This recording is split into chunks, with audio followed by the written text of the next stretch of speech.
Olá, amigos da TV UFSC, estamos no ar com mais uma edição do UFSC Entrevista. E hoje o nosso tema é a doença celíaca, ou melhor, a alimentação das pessoas que são diagnosticadas com essa doença, que é uma doença que impede as pessoas de comerem produtos que contenham glúten. Estamos aqui recebendo para trazer esclarecimentos sobre essa doença e sobre a alimentação a pesquisadora, doutora em nutrição, Amanda Bagolin do Nascimento, que faz parte do Núcleo de Pesquisa de Nutrição e Produção de Refeições da UFSC. Amanda, obrigado pela sua presença, é uma honra recebê-la no UFSC Entrevista. Obrigada. Amanda, para começar, queria que você definisse para a gente o que é a doença celíaca. Bom, a doença celíaca ela é uma doença imunomediada, sistêmica, ou seja, ela pode atingir o organismo inteiro, desencadeada pela ingestão do glúten, que é a proteína presente no trigo, na cevada e no centeio. Essa doença ela é desencadeada em pessoas que têm uma suscetibilidade genética.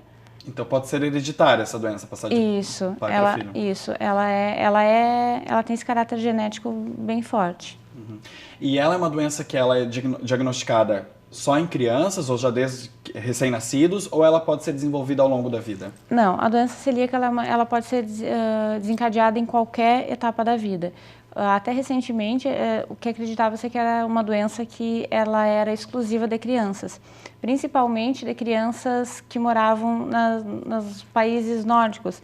Então, Estados Unidos, Canadá, países da Europa eram os principais locais onde acreditava-se que essas crianças, que pessoas que tinham doença celíaca habitavam.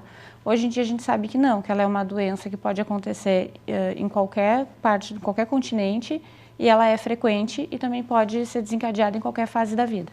Só para a gente esclarecer melhor, então, o que é o glúten? Você comentou ali que é uma proteína, que está em quais alimentos?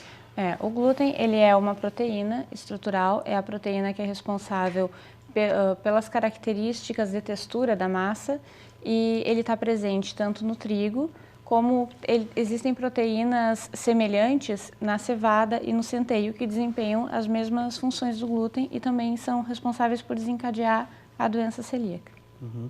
E também, a gente comentou antes do programa, a questão de a aveia, às vezes, ser não recomendada também para quem possui a doença celíaca. Por quê? A aveia, ela é um cereal que a aveia não contém glúten. A proteína que está presente na aveia, ela não tem capacidade para desencadear uma resposta imunomediada, imunológica. Mas, muitas vezes, ela é contaminada no processo de armazenamento dos cereais ou também durante na plantação. Então, ela tem essa questão de ser contaminada. Mas a aveia, por si mesma, ela não contém glúten. Mas acaba sendo uma contraindicação para quem possui a doença. Ela acaba sendo contraindicada em função da contaminação. Uhum. Alguns dados aqui, estima-se, porque é uma doença um tanto quanto recente que se descobriu ela, nos últimos 10 anos a gente começou a ouvir falar bastante, né? E estima-se já que cerca de 1% da população mundial possua a doença celíaca. O grande problema é o diagnóstico, que tem muita gente que não sabe, né? E como fica a alimentação dessas pessoas? Porque, por exemplo, quando a pessoa de casa vai no supermercado ou pensa numa refeição, a maioria delas, querendo ou não, tem trigo. Como que fica, o que falta a partir do momento que você elimina o trigo da sua alimentação?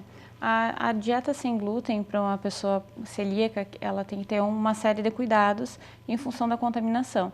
Então, vários alimentos, eles vão ser excluídos, além do fato de muitos deles serem elaborados com matérias-primas que contêm o glúten, ainda existem muitos alimentos que não contêm glúten, como é o caso das salsichas, de chocolate, de margarinas, de maioneses, que não contêm glúten, mas elas são contaminadas com glúten, ou não apenas no processo de produção, eles são contaminados, como muitas vezes o glúten ele é usado como um adjuvante nesses produtos.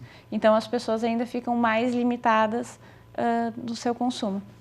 E Amanda, só para uma dúvida para a gente esclarecer, o glúten por si só, ele não faz mal à saúde, ou faz? Ou só faz mal para quem realmente tem essa intolerância a ele? O que a gente sabe no momento é que o glúten ele é responsável por desencadear a doença, principalmente nas pessoas que têm doença celíaca.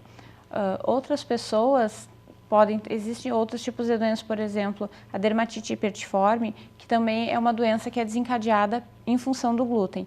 Mas, atualmente, existe uma onda, assim, uma moda de afirmar que todo mundo tem intolerância ao glúten, né? Tem problemas com glúten.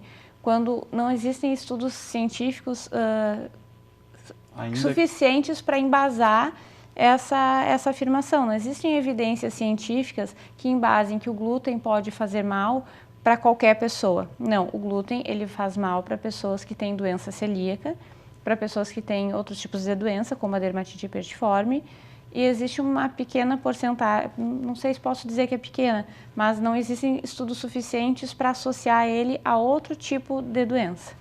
E nos alimentos que a gente encontra hoje em dia no supermercado, quais outras opções existem para substituir, nesse caso, a farinha de trigo, o centeio ou a própria cevada das cervejas? Hoje em dia, o que acontece no mercado, os ingredientes que estão sendo utilizados para substituir, é principalmente a farinha de arroz, que é a que é encontrada com maior frequência, a farinha de milho, farinha de batata, farinha de soja. São as que mais, e farinha de mandioca, é o que mais acontece, utilizados como substituintes. Academicamente, existe uma tendência a sugerir a utilização de matérias-primas que tenham um maior valor nutricional, como é o caso, por exemplo, dos chamados pseudo-cereais. Esses pseudo-cereais, eles são principalmente aqueles grãos andinos, como o amaranto e a quinoa, e também existe um tipo de ingrediente que se chama trigo sarraceno, que ele pode ser utilizado por celíacos de uma forma segura, porque ele não contém glúten. Só que, infelizmente, a gente não identifica que esses produtos fazem parte essas matérias-primas fazem parte da composição dos produtos sem glúten que estão disponíveis no mercado. E, Amanda, é fácil encontrá-los em prateleiras de supermercado? O preço deles, quando são encontrados, é acessível? Não são todos os lugares que a gente vai conseguir farinhas desse tipo de produto, esse tipo de ingrediente, esse tipo de farinha. E além de não ser fácil, é bastante caro. São alguns lugares especializados que têm eles à disposição e os preços são muito mais elevados do que os preços das farinhas convencionais, das farinhas, por exemplo, da farinha que tem glúten. A farinha de trigo, Isso. por exemplo, né? Amanda, e a questão da regulamentação? Existe alguma lei que obrigue as empresas alimentícias a estamparem nas suas embalagens a presença de glúten ou não em seus alimentos?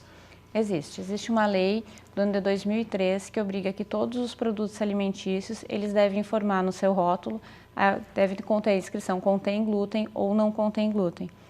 Além dessa questão dos produtos terem que ser identificados com essa informação de contém ou não contém glúten, em Santa Catarina existe uma lei estadual que obriga que todos os estabelecimentos que trabalham com alimentos eles disponibilizem a informação nos buffets ou no cardápio, informando quais são os ingredientes que são utilizados nesses alimentos, nessas preparações, e além disso, informe se contém glúten.